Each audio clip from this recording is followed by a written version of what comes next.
What is gratitude, and how do we recognize it?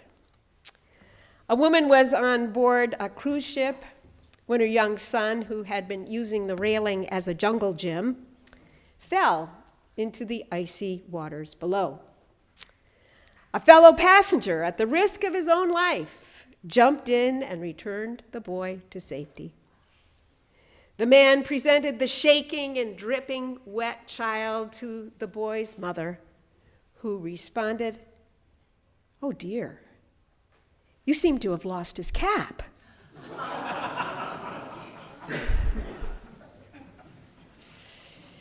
Gratitude. We know it when we see it, and when we don't. Albert Einstein is attributed to having said there are only two ways to live your life. One is as if nothing is a miracle. The other is as if everything is. If you subscribe to the former, all flutes make noise. If you subscribe to the latter, gnats make music. It all depends. I think it's more than fair to say that gratitude is the crowning virtue of life. Gratitude. Why? Because it frees us from the self, from that awful and crippling preoccupation with our own stuff. And instead, gratitude allows us to focus on the much bigger picture. We know we want that, but the question is, how do we get it? As I just mentioned, it doesn't come naturally. We come into this world as infants, screaming and demanding, insistent on our own way, because after all, life is all about me. And so as we get older, our parents work very hard at injecting two words into our psychic bloodstream: thank and you. Sometimes that works, and sometimes it doesn't. By the time we are in elementary school, writing an occasional thank you note becomes a dreadful task. We do it, not because we feel like it, but most likely because we can't stand the nagging, or because we will suffer consequences if we don't.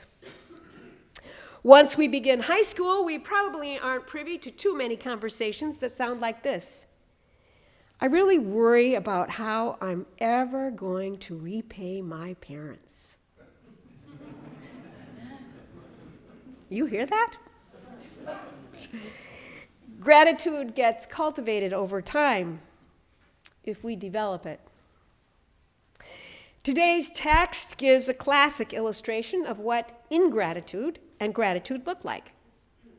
Jesus was going toward Jerusalem. He entered a village and he saw a group of 10 men, all of whom had leprosy. They were keeping a distance because the law required that they stay 50 yards away from any person they saw. For you football fans, think of them as standing half a field away. Is that right? Oh, he's not paying. Yeah. Okay. So, necessarily, they shouted at Jesus, asking for his mercy. At that, as I just read, Jesus told them to go to a priest who would have had the authority to pronounce them clean. Then, as they go to do as they were instructed, Jesus heals them himself. And you know what happens next. 9 of them keep going. One of them, the Samaritan, returns to thank Jesus.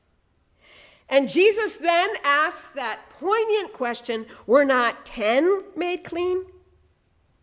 But the other 9, where are they? This passage has always been problematic for me in that the text says that all 10 were in fact healed. So why would Jesus tell the 10th leper that his faith had made him well? I didn't get that. A cure is a cure, right? So what role does faith play in any of this if all are cured? Aren't the other 9 every bit as healed as the one who returned to say thank you? Are you following my line of reasoning? Are you with me? For me, what shed light on this question was looking at the difference in the Greek words used. That's what I get for living with a student of Greek. But our Pew Bible translations read that the 10 of them were iaomai, which means healed or cleansed.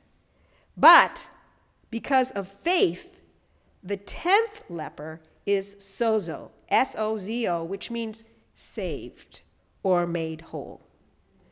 So, the first word describes a physical state.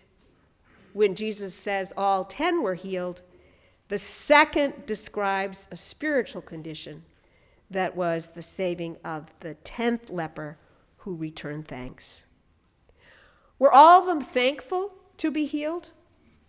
I'd venture to guess that without question, all 10 with leprosy would have been extremely thankful to be rid of it. I can't imagine otherwise. When I was in Calcutta, I visited Mother Teresa's leprosarium, where I saw many people with leprosy. And as we walked through the first building of the tour, we saw the effects of it. We saw hands with no fingers. We saw feet with no toes. We saw noses mashed into people's faces. Then, as we were about to enter the next building of this leprosarium, our guide said very matter-of-factly, well, we have now passed out of the infectious unit, so from this point on, it's perfectly safe for you to reach out and to hold someone's stump. From here on, there's no danger that the disease could infect you. And we looked at each other. What? What? There's no danger from here on? We were incredulous that we were ever in the line of contagion. And that's when I first got a real sense how thankful anyone would be to get rid of leprosy. I can easily imagine them, all 10, extremely thankful as they ran home, probably as fast as their legs would carry them. At last, to be able to go back, to move into their own homes, to be able to hug their loved ones, to be able to go out and look for a job. Yes, without question, all of them would have been thankful. Why ever not? They would have been thankful just as we are thankful when we hear from the doctor that the biopsy was negative. We are thankful when we rid ourselves of the tyranny of alcoholism. We are thankful when a loved one survives a car accident. But this morning's question goes deeper than, are you thankful? This morning's question asks, are you grateful? Do we just feel lucky that things turned out as they do and move on? Or do we feel blessed, having received a gift? Do we appreciate the fact that there is, in reality, a divine giver? And do we care enough to give God thanks? If we do, we become more than thankful. We become grateful. In the words of a Chinese proverb, whenever you drink from a stream, be mindful of the spring. In other words, remember to remember the source. Go back in your mind to the giver. Go back. Go back. Return. Whenever we say thank you, whether it be by taking the time to make a phone call or by sitting down to send an email, by writing a note, we are making a deliberate choice to return to the giver. We are deciding to go against the flow of the tide. We are bucking everything that's going to happen in the next moment. We are stopping and taking a U-turn going the other way. And resisting that momentum that's pushing us forward, what do? We stop, we go back, and say thank you. That is not easy in this fast-paced society. But my hunch is it's never been easy because it goes against the grain. It's in human nature to want to plow ahead, to move forward, to anticipate whatever might be coming around the corner, and to get first no matter what. Yet the price of being grateful is that, like the leper, we too need to go back. We need to return and give thanks. And when we do that, when we make the effort, something happens to us. Plainly and simply, it's a kind of transformation that God creates in our souls. And it takes place when we say thank you to God. Because in that moment, when we're focused on saying thank you, God, we are saved from our own smallness. We are released from being ensnared by our own little world. And in that very process, we are being made whole. When we say thank you to God, we connect spiritually. We connect. And when we do, we experience an inrush of the greatest gift there is, which is the beauty and the power of God's goodness. That maybe we can't understand, but on some level we know exists. And that is what gratitude is all about. Years ago, I was with a woman who was dying of lung cancer.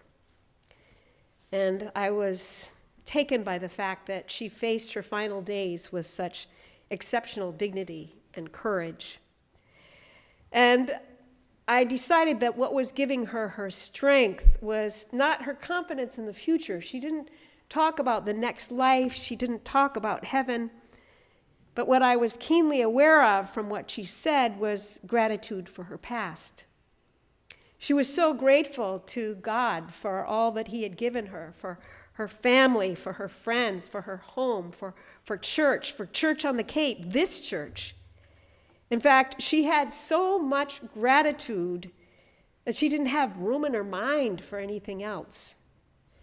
And one day, very near the end, I remember asking her, "Is there something you'd like me to pray for?" And she looked at me and she said, "Just say thank you. Just thank you. I couldn't ask for anything more." And as she died, anyone who knew her could see that her faith had indeed made her whole. On this Thanksgiving Sunday, we come together to worship, to experience wholeness, to return thanks to God.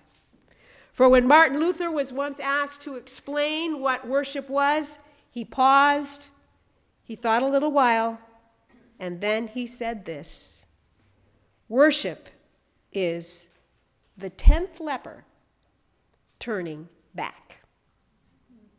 Let us continue our worship this morning. Thanks be to God.